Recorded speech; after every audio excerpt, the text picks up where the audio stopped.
လေသည်ဒါကြောင့်မနက်ဖြန်မနက်ခင်းကြလျင်တတိကြီးကိုယ်တိုင်ဆွမ်းလောင်းပါရန်ယဟန်တော်မှကျွန်းကိုမှာကြလိုက်လေသည်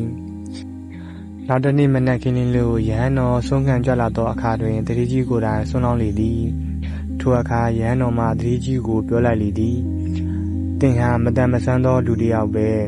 တတိကြီးထိုအခါယဟန်တော်တတိကြီးသည်ယဟန်တော်၏ပြောစကားကြောင့်အံ့ဩကသူ့ကိုယ်သူပြန်ကြည့်နေလေသည်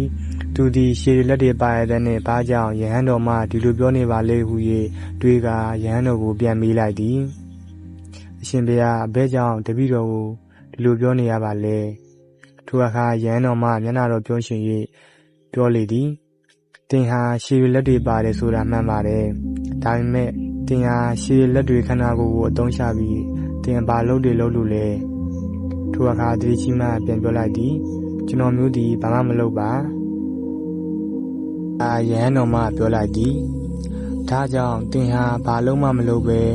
မတန်မဆန်းသောလူတစ်ယောက်ကဲ့သို့ဘာမှမထူးခြားပါဘူးဒါကြောင့်သင်ဟာနေတိုင်းလိုခန္ဓာကိုယ်လှုပ်ရှားမှုမှမရှိတော့ပဲယောဂဝိဒနာများခံစားနေရလေတယ်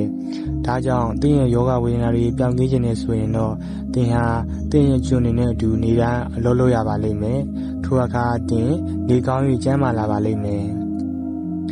နောက်တော့အခါတတိကြီးသည်ယဟန်တော်၏မိန့်ကြားလိုက်သောစကားကိုတေချာစဉ်းစားကာလိုက်နာရန်ဆုံးဖြတ်ချက်ရှာလိုက်လေတော့သည်